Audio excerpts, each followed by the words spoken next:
Brian here from quantlabs.net. I just wanted to show you some of the documents that I've been sent, just to show you the importance of this stuff.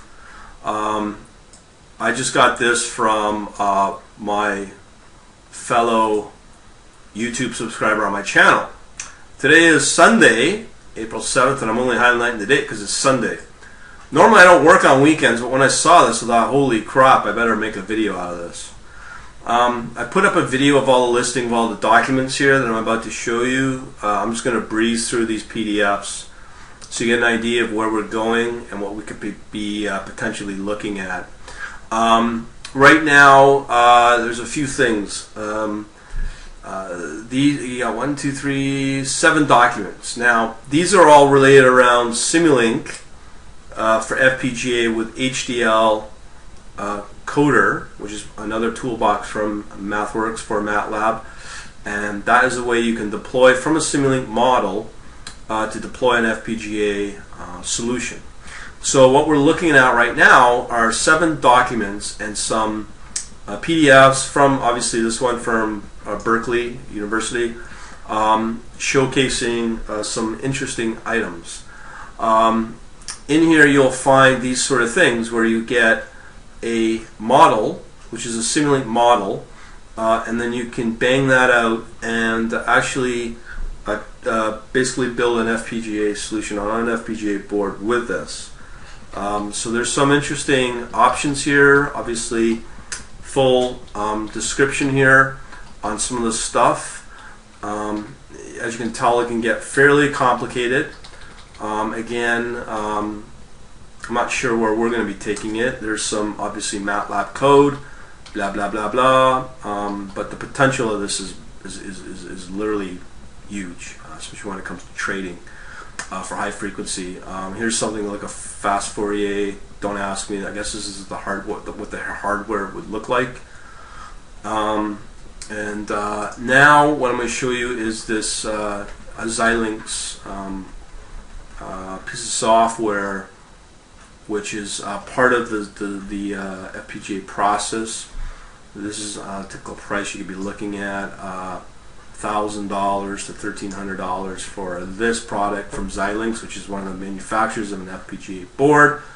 And then we get into some interesting things. Again, a lot of these are research papers. This one obviously from MathWorks themselves, and showing you how to do all this process. It walks you through the process. So I'm going to be investigating these, not right now, but what I will be coming back to these in due time, playing around with this, and maybe go down the FPGA path. Again, here's another one from Alstom. I don't know if that's a university, and maybe I'll see them somewhere in Europe or whatnot. But let's take a look. Again, see, we have systems where we build an FPGA, whatnot, and this is what they typically look like, the schematics of it, and this is all again built in Simulink. So again, thanks to this person that hooked me up with these documents, unbelievable stuff. So you can build some pretty sophisticated models with these, trading models again, real world data, and again with these same models you can convert these using the coder, Simulink coder, to C or C++. So again, it's the usual non-stop, let's drive ourselves up the wall, but I just thought I'd show it to you. Again, here's some Xilinx. The other big manufacturer or direct competitor for Xilinx is Altera, but this is all Xilinx. So these are just some of the examples, some of the walkthrough documents, and again, I will be putting a link to where these reside. So it's going to get kind of interesting. And here's one from Xilinx themselves. This one is concerns with a product that you need as part of the process.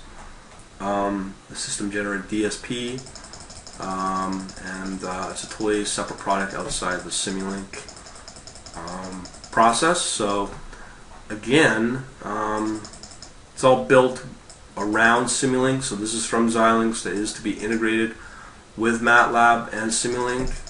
So it just goes to show that Matlab is a more intelligent way of building an FPGA solution specifically for trading.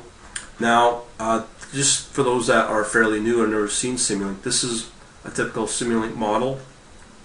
All your output's going to be put through this scope.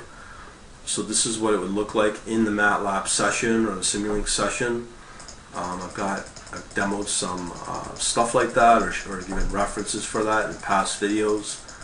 And there's some debugging, and I'm actually going through this now. One thing I've not mentioned is stateflow as well, where you can design event-based systems and events that can be triggered to do certain things, and that's probably the hardest thing with developing any kind of trading platform, and that can be done visually, and that's all done with stateflow, which I'm actually going to start learning in the next few days.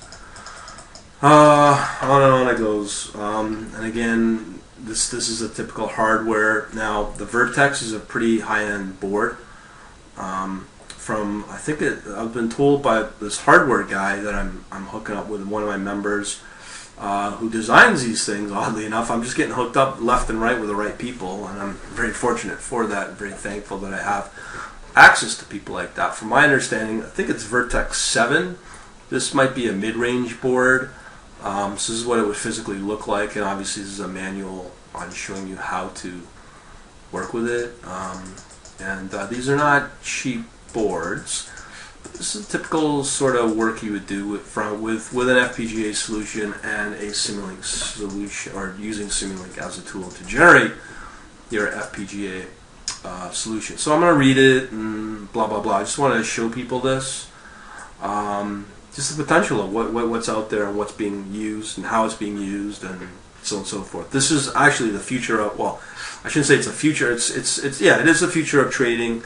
A lot of banks are already currently using it. I've been fortunate enough to see a document from the same person that gave me this, that Matlab actually showcases a lot of their banks that are using these type of solutions, and that includes Goldman Sachs, Citibank, Bank of America, and here in Canada we got Manulife, Blackstone, BlackRock, Blackstone, and some big players. So this is stuff that a lot of companies are looking at, and I think some of them are moving away from software solutions. So it's getting kind of interesting, and getting interesting to see these type of documents and resources. So again, thanks to the person, and just letting the community know of what's out there.